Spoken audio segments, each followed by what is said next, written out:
NSS general secretary G Sukumaran നായരുടെ വിമർശനങ്ങളോട് കരുതലോടെ പ്രതികരിച്ച് കോൺഗ്രസ് നേതൃത്വം. സമുദായ സംഘടനയ്ക്കും രാഷ്ട്രീയ നേതൃത്വം വിമർശിക്കാമെന്ന് പ്രതിപക്ഷ നേതാവ് VD സതീശൻ. നിയമസഭാ തെരഞ്ഞെടുപ്പിൽ ആരെയും മുഖ്യമന്ത്രി സ്ഥാനാർത്ഥിയാക്കിയിട്ടില്ലെന്ന് മാത്രം വിശദീകരിച്ച് ചെന്നിത്തല മറുപടിയൊതുക്കി. ജി സുകുമാരൻ നായരുടെ വിമർശനങ്ങളെ അതേ നാണയത്തിൽ നേരിട്ടാൽ മതസാമുദായിക വിഭാഗങ്ങളെ അടുപ്പിക്കാനുള്ള ശ്രമങ്ങൾക്ക് തിരിച്ചടിയാകും. തരൂരിനെ സ്തുതിച്ചതിലെ അസംതൃപ്തിയാണെന്നും ചർച്ചയുയരും. ഇത് മുൻകൂട്ടി കണ്ടാണ് സുകുമാരൻ നായരുടെ രൂക്ഷ വിമർശനങ്ങൾക്ക് വിധേയരായ ചെന്നിത്തലയുടെയും VD സതീശന്റെയും മറുപടികൾ. തനിക്ക് സമുദായ നേതൃത്വങ്ങളെ വിമർശിക്കാമെങ്കിൽ അവർക്ക് തന്നെയും വിമർശിക്കാമെന്ന് വിശദീകരിച്ച് വിഷയം ഏറ്റുപിടിച്ച് വിവാദത്തിനില്ലെന്ന് വ്യക്തമാക്കുകയാണ് പ്രതിപക്ഷ നേതാവ് VD സതീശൻ.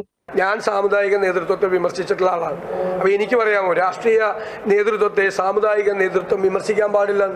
2021 തോൽവിക്ക് തന്നെ പഴിച്ച സുകുമാരൻ നായർക്ക് രമേശ് ചെന്നിത്തലയുടെ മറുപടി ഇങ്ങനെ: എല്ലാവർക്കും അറിയുന്നത് പോലെ കഴിഞ്ഞ നിയമസഭാ തെരഞ്ഞെടുപ്പിൽ UDF കോൺഗ്രസ് പാർട്ടിയോ ആരെയും മുഖ്യമന്ത്രി സ്ഥാനാർത്ഥിയായി പ്രൊജക്റ്റ് ചെയ്തിരുന്നില്ല. അതുകൊണ്ട് എന്നെ പ്രൊജക്റ്റ് ചെയ്തത് കൊണ്ടാണ് UDF പരാജയപ്പെട്ടത് എന്നുള്ളതിന് ഒരർത്ഥവുമില്ല. കാരണം എന്നെ ആരും പ്രൊജക്റ്റ് ചെയ്തിട്ടില്ല.